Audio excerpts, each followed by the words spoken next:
নমস্কার, world news বাংলায় আপনাদের স্বাগত। ফের একবার নবান্ন অভিযান ঘিরে রণক্ষেত্র কলকাতা।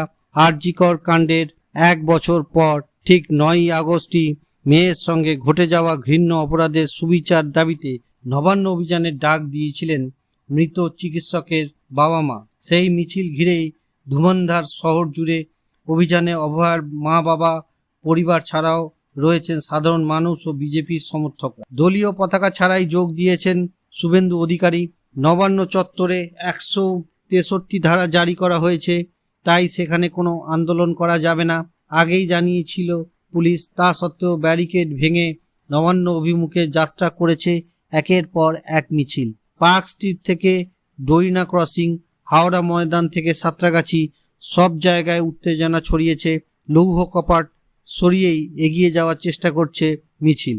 সাঁতরাগাছিতে লোহার ব্যারিকেড শিকল দিয়ে বাঁধা, সেখানে ব্যারিকেডের উপরে উঠে পড়েছে আন্দোলনকারীরা। পুলিশের তরফে শান্তি বজায় রাখুন, ডোন্ট ক্রস লাইন লেখা ব্যানার থাকলেও সেসব তোয়াক্কা না করেই ব্যারিকেড ভাঙার চেষ্টা চলছে। আন্দোলনকারীদের আটকাতে পার্ক স্ট্রিটে পুলিশ লাঠিচার্জ করে। অভিযোগ, রানী রাসমণির অ্যাভিনিউতে নবান্ন অভিযানের শুরুতেই বিরোধী দলনেতা শুভেন্দু অধিকারীকে বাধা দেয় পুলিশ। এরপর পার্ক স্ট্রিটে বেঁধে যায় ধুমন্ধার। বাধা পেয়ে রাস্তাতেই বসে পড়েন শুভেন্দু অধিকারী। তার অভিযোগ, আন্দোলনে যোগ দেওয়ার তার সঙ্গীদের আঘাত করা হয়েছে, আহত হয়েছেন বিধায়করা, নির্যাতিতার মা বাবাকেও মারা হয়েছে। ডোরিনা ক্রসিংয়ে উত্তেজনা ছড়ায়, ব্যারিকেড ভাঙার চেষ্টা করেন আন্দোলনকারীরা। পুলিশের সঙ্গে ধস্তাধস্তি শুরু হয়ে যায়। ভিডিওটি ভালো লাগলে লাইক করুন, শেয়ার করুন এবং সাবস্ক্রাইব করুন ওয়ার্ল্ড নিউজ বাংলাকে। নমস্কার।